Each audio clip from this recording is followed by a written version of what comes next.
Praise the lord. దేవుని శ్రేష్టమైన నామమునకు మహిమ కలుగును గాక. ఈరోజు దేవుని వాగ్దానము, నా కన్నీళ్లు నీ బుడ్డెలో నుంచబడి ఉన్నవి, అవి నీ కవిలలో కనబడును కదా.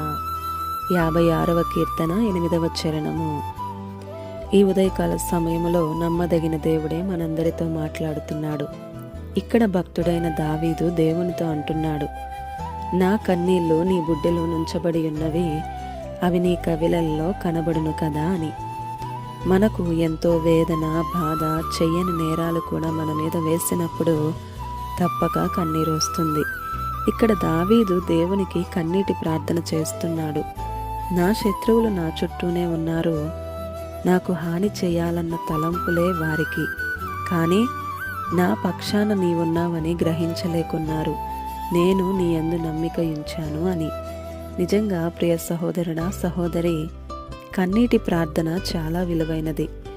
కన్నీటిలో 1% నీరుంటే 99% భావోద్వేగాలు అంటే ఎమోషన్సే ఉంటాయి.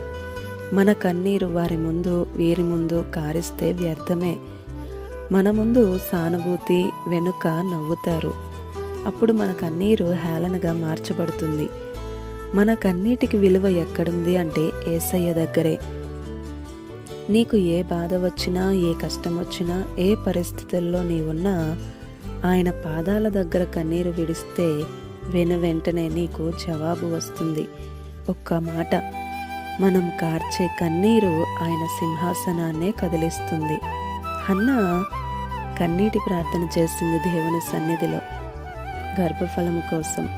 నిజంగా మనం ఆలోచన చేస్తే హన్నా వాంతులు చేసుకుంటుంటే పెనిన్న దాన్ని మలేరియా అని అనుకుందేమో.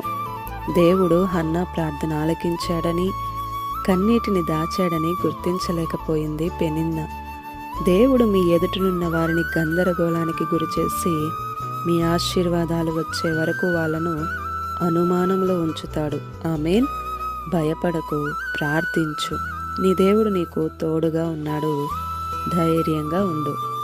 ఈ దిన వాగ్దానం మనందరి జీవితాలలో నెరవేరాలని కోరుతూ దేవుని సువార్త పరిచర్యలో మీ సహోదరి Prasanna. God bless you. Amen.